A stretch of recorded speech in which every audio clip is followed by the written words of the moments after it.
There's a lot of talk these days about people being displaced from their homes. But what's it like to live in the largest refugee camp in the world? This is the Rohingya refugee camp in Cox's Bazar in Bangladesh, currently home to nearly 1.5 million people. Nearly all of them come from over there inside Myanmar, Rakhine State to be precise. In 2017, a genocide committed by Myanmar's military forced 700,000 people across the border. And in the years that have followed, 800,000 more have come. So Panta, tell me, what's it like actually to live in this camp? Actually, if I describe the situation of the camp, it is so horrible, and we are just surviving in an open prison. Well, now a group of delegates from this conference from donor countries and aid agencies have actually come to the camp themselves to see what conditions are like firsthand.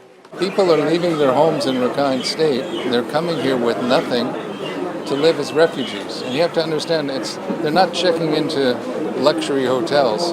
They're going to camps and living the most basic survival lives. One of the things you notice in this camp is that there are kids everywhere. Of the 1.5 million people who live here, 50% are under the age of 18. And you'd have thought with so many children there'd be educational facilities on offer. If for when they do get home they'd have some basic skills.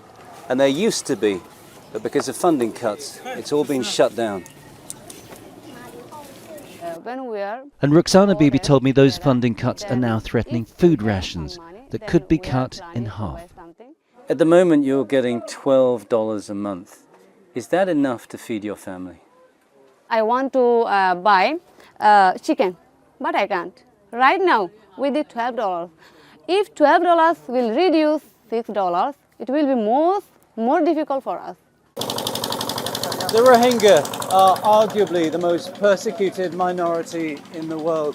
90% of them have been forced out of their homes and their country. They are incredibly resourceful, but they're being forced to live in camps like this. And now with very little financial support, they're quickly being forgotten about too. Tony Cheng, Al Jazeera, Cox's Bazar, Bangladesh.